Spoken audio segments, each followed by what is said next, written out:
On va traiter la leçon de physique, première bac, sciences maths et sciences X, travail et énergie. On va voir l'énergie cinétique dans la première partie. Deuxième partie, énergie potentielle EPP. Troisième partie, l'énergie mécanique EM.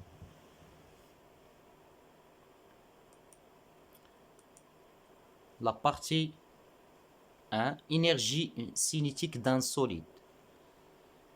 L'énergie cinétique d'un corps solide. On a deux cas, le solide soit en translation, soit en rotation. L'énergie cinétique d'un solide en mouvement de translation.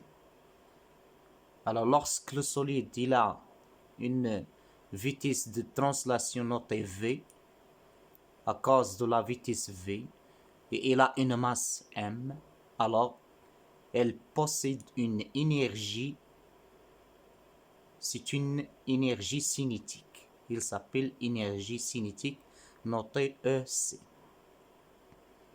Et on calcule l'énergie cinétique par l'expression EC, 1 sur 2 fois la masse du solide fois la vitesse au carré, la vitesse en mètres secondes moins 1, la masse en kilogrammes et l'énergie cinétique en joules.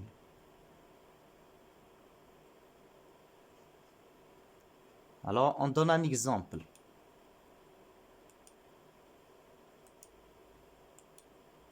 Une bille de masse M égale à 15 grammes lâchée avec une vitesse constante de 3 mètres par seconde.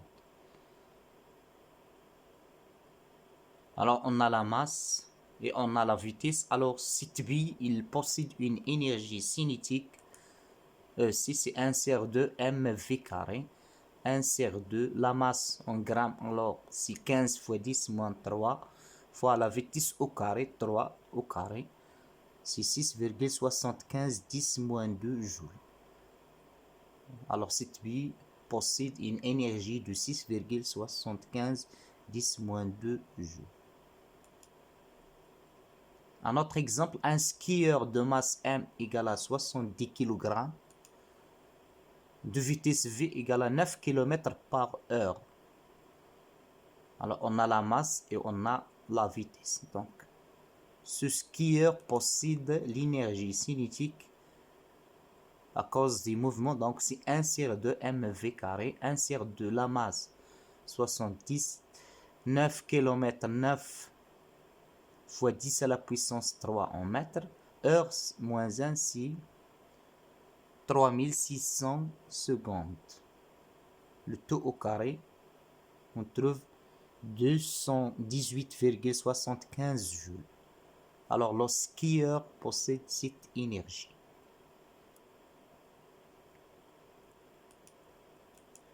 Maintenant, supposons le solide est en mouvement de rotation. Lorsque le corps est en mouvement de rotation, comment on va trouver l'énergie cinétique EC? Alors, un corps S qui tourne autour d'un axe de rotation de delta, elle est constituée de plusieurs particules ou bien points matériels de masse MI. Alors chaque point matériel il est situé à une distance RE de l'axe de rotation.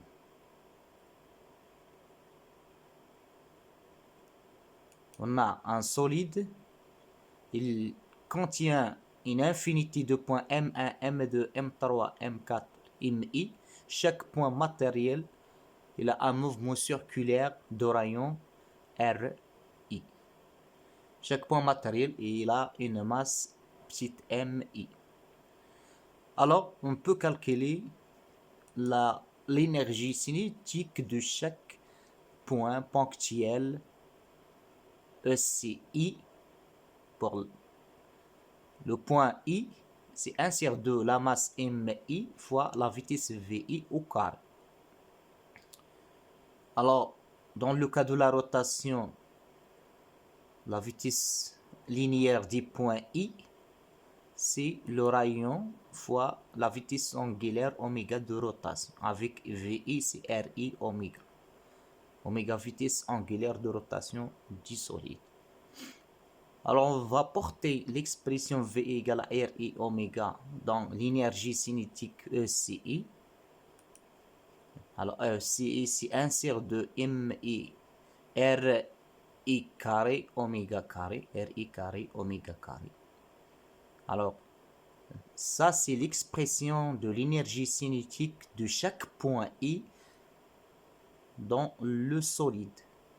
Alors, pour calculer l'énergie cinétique totale, on va faire la somme de ces énergies cinétiques ECI. Mathématiquement, c'est sigma. L'énergie cinétique totale de rotation est donnée par EC, c'est sigma de ECI. C'est la somme de 1 sur 2 MI RI carré oméga carré. 1 sur 2 oméga carré, c'est une constante. Donc on va factoriser par 1 sur 2 oméga carré.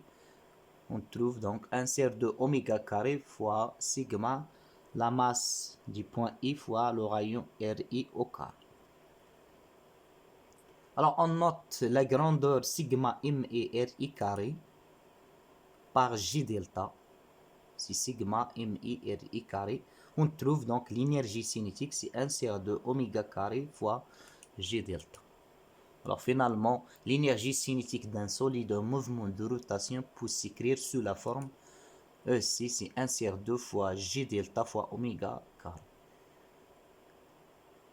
L'énergie cinétique en joule, G delta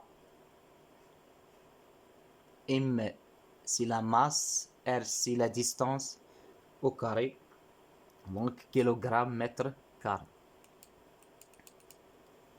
Énergie cinétique 1 sur 2 G delta en kilogramme mètre carré, oméga en radian par seconde. Alors J delta, la grandeur J delta sigma MI RI carré dans l'expression de l'énergie cinétique s'appelle le moment d'inertie du corps par rapport à l'axe de rotation delta. Alors c'est une grandeur qui caractérise l'aptitude du corps S à tourner autour de l'axe de rotation delta. C'est-à-dire chaque solide, il a un moment d'inertie noté G delta. Alors, je vous donne quelques exemples du moment d'inertie du corps usuel. Moment d'inertie G delta de quelques corps solides usuels. Par exemple, si on a la sphère, une sphère d'axe de rotation delta et de rayon R, alors le moment d'inertie, c'est par rapport à l'axe delta, c'est G delta égale à 2 sur 5 fois la masse de la sphère fois le rayon au carré. Alors, elle possède le moment d'inertie G delta 2 sur 5 mR carré. R carré. Si on a une barre de longueur L, l'axe de rotation se trouve à l'extrémité, alors le moment d'inertie G delta c'est 1 sur 3 mL carré. On a deux corps ici. On va donner d'autres corps usuels. Une barre, lorsque l'axe de rotation se trouve au milieu, le moment d'inertie G delta c'est 1 sur 12 fois la masse de la barre fois la longueur L au carré de la barre. Ça, c'est l'expression du moment d'inertie. Pour le cylindre, un cylindre d'axe delta et de rayon R, il a un moment d'inertie 1 sur 2 m r carré. G delta, c'est 1 sur 2 m r carré. Alors maintenant, pour le disque, l'axe de rotation passe par le centre. Le disque, il a un rayon R. G delta, c'est 1 sur 2 la masse fois le rayon au carré. Un sursaut, la matière se trouve sur la circonférence du sursaut. Le rayon c'est R. Alors, G delta c'est mr carré. Alors, on va prendre un exemple du sursaut. Un sursaut qui tourne autour de l'axe de rotation. On va calculer l'énergie cinétique de rotation. Un sursaut de masse m égale à 0,25 kg de rayon R 0,4 mètres fait 75 tours par minute autour de l'axe de rotation delta qui passe par l'origine O. Alors, voilà le sursaut. On va calculer l'énergie cinétique que possède le sursaut. C'est 1 sur 2 G delta oméga carré. Alors, on cherche le moment d'inertie en kg mètre carré. On cherche la vitesse angulaire de rotation en rad par seconde pour trouver l'énergie cinétique en joule. Alors, on calcule le moment d'inertie. On sait que le moment d'inertie du sursaut secret G delta égale à la masse fois le rayon au carré. La masse en kg 0,25 fois le rayon 0,4 le tout au carré égale 0,04 kg mètre carré. Puis on cherche la vitesse angulaire. On sait que la vitesse angulaire de rotation c'est l'angle de rotation sur la durée. L'angle de rotation de P fois le nombre de tours pendant une minute. De P fois 75 sur 60, donc c'est 7,85 radians par seconde. Alors, maintenant, on déduit l'énergie cinétique, c'est 1 sur 2 G delta oméga carré, 1 sur 2 0,047 fois 7,85 au carré égale 1,23 joules. Alors, on va dire que le sursaut possède cette énergie cinétique 1,23 joules. Théorème d'énergie cinétique.